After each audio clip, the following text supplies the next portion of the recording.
کا احساس کر سکوں, میں بدی کی عوض بدی نہ کرتا چلا جاؤں, میں ایک دوسرے کی گندگی کو اپنے طور پر اپنی گندگی نہ سمجھوں, بلکہ دوسرے کی بدی کو اس کی اصلاح کروں کہ یہ تیری زندگی کے لیے اچھا نہیں, یہ تیری زندگی کے لیے برا ہے.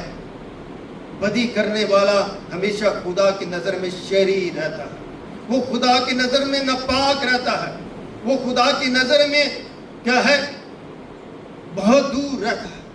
اگر آپ خدا کے مسکن میں آنا چاہتے ہیں, آپ اگر خدا کی فصیل میں آنا چاہتے ہیں, تو خدا کو جانیے. خدا کو جاننے کے لیے آپ کو اپنی حکمت سے نہیں, بلکہ خدا کی روح کی حکمت سے خدا سے آپ کو پیار ملے گا. آپ ایک گناہ کی قید میں ہیں, ایک بدی کی قید میں ہیں, ایک حسرت کی قید میں ہے, ایک بغض کی قید میں ہے, ایک جیلس کی قید میں. خدا ان بدیوں سے نکال کر خدا آپ پر ترس کھاتا ہے, آپ پر رحم کرتا ہے, اور اس کا رحم کا پہلا یہ دیکھیں, وہ اپنے بیٹے یسوع مسیح کو صلیب پر قربان کرتا ہے. اس کی قربانی آپ کی بدیوں کو کیا کرتی ہے, دور کر دیتی ہے, آپ کے گناہوں کو دور کر دیتی ہے, آپ کے برے خیالات کو دور کر دیتی ہے. تو آگے لکھا ہے, ہر وقت نیکی کرنے کے در پر رہو. آج کا سبق یہ ہے کہ ہر وقت نیکی کرنے کے در پر رہو. نیکی کا مطلب ہر وقت اچھی باتوں, اچھی سوچ میں رہو. نیکی سوچ سے سرزد ہوتی, بدی بھی سوچ سے سرزد ہوتی. اگر ہم اچھا سوچیں گے تو اچھا پائیں گے, اگر اچھا سوچیں گے نہیں تو برا ہی پائیں. اچھا سوچیں, آپ کی اچھی سوچ کہ آپ گھر سے نکلیں اور خدا کا گھر تک پہنچے, تاکہ کلام سنیں, خدا کو سمجھے, خدا کی قدوسیت کا تجربہ کر سکے, اور ہر وقت کیا رکھیں, خوشی کی تلاش میں رہیں, نیکی کی تلاش میں رہیں, نیکی کے در پر ہے. آپس میں بھی اور سب سے, آپس میں بھی اور سب سے, یعنی کہ اپنے آپ میں بھی, خاندان میں بھی, کلیسیا میں بھی ہیں, اس در پر رہیں. یسوع مسیح نے ایسے نہیں شاگردوں کو کہہ دیا کہ پاس تم جاؤ غیر قوموں سے وہ کو کیا بناؤ, شاگرد بنو. یسوع نے یہ حکم دیا, یہ ارشاد, یہ خدا کا اختیار ہے کہ محبت کرے, پیار کرے, اس کو شاگرد بنائے, ان کو خدا کے بارے میں بتاؤ, ان کو میرے بارے میں بتاؤ, ان کو روح القدس کے بارے میں بتاؤ, میرے آنے کے بارے میں بتاؤ, میری قربانی کے بارے میں بتاؤ, میرے آسمان پر اٹھائے جانے کے بارے میں بتاؤ, میرے جی اٹھنے کے بارے میں بتاؤ. اگر یہ باتیں ہم نہیں بتائیں گے تو ہم خدا میں طالب کیسے بنیں گے, شاگرد کیسے بنیں گے, محبت کیسے کریں گے, بدی کو کیسے دور کریں گے. جب ہم یہ باتیں خدا کی ایک دوسرے کے آگے رکھتے ہیں, ایک شخص کے آگے رکھتے ہیں, خاندان کے آگے رکھتے ہیں, کلیسیا کے آگے رکھتے ہیں, تو خدا کے در پر رہتے ہیں, خدا میں سوچتے رہتے ہیں, خدا کے مسکن میں رہتے ہیں, خدا کے خیمہ اجتماع میں رہتے ہیں. یہاں پر خدا کا جلال ہے. کیوں جلال ہے؟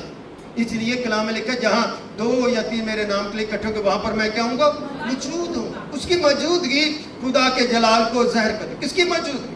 موجودگی ماز بیٹے کی نہیں ہے, موجودگی میں خدا باپ بھی ہے, خدا بیٹا بھی ہے, اور خدا روح القدس بھی ہے. تینوں قنوم یکساں طور پر موجود ہوتے ہیں, اور مل کر خدا کے نام کو کیا ملتا ہے, جلال. ہم خدا کے نام کو جلال دیتے ہیں. کیوں؟ خدا کو پکارنا جلال ہے, خدا میں دعا کرنا جلال, خدا میں کلام کرنا جلال, خدا میں کلام سننا جلال. ہر نیکی کا کام خدا میں جلال, خدا میں قدوسیت ہے, خدا میں فرما برداری ہے, اور خدا کی گواہی. آمین. آگے لکھا ہے, ہر وقت کیا رہو, خوش رہو. ہر وقت بلا ناگا, ہر وقت کیا رہو, خوش رہو. اور آگے کیا لکھا ہے, بلا ناگا دعا کرو. خوش رہنے والا شخص کیا کرتا ہے, دعا کرتا. اگر ہمارے اندر خوشی ہی نہیں تو پھر ہمارے اندر دعا کیسے آئے گی. خوش رہو, پھر کہتا خوش رہو, تمہاری نرم دل سب آدمی پر کیا ہو, زہر ہو. جب ہمارے اندر خوشی نہیں, ہمارے اندر اطمینان ہی نہیں, تو ہمارے اندر کی ایگو کیسے ٹوٹے گی, ہم نرم کیسے ہوں گے, ہمارے جوئے کیسے ملائم ہوں گے, اور ہم دعا کیسے کریں گے. وہ دعا کے لیے آپ کا خوش و خرم رہنا, سرشاد رہنا خدا کے قول و فعل کے مطابق. اگر آپ خوش رہیں گے تو آپ حسد کو دور کریں گے, بدی کو دور کریں گے, نفرت کو دور کریں گے, خدا کے ساتھ جڑ جائیں گے, خدا کے ساتھ مل جائیں گے, خدا کے ساتھ ملاپ کریں گے. جب خدا کے ساتھ جڑ جائیں گے, میل ملاپ ہوگا,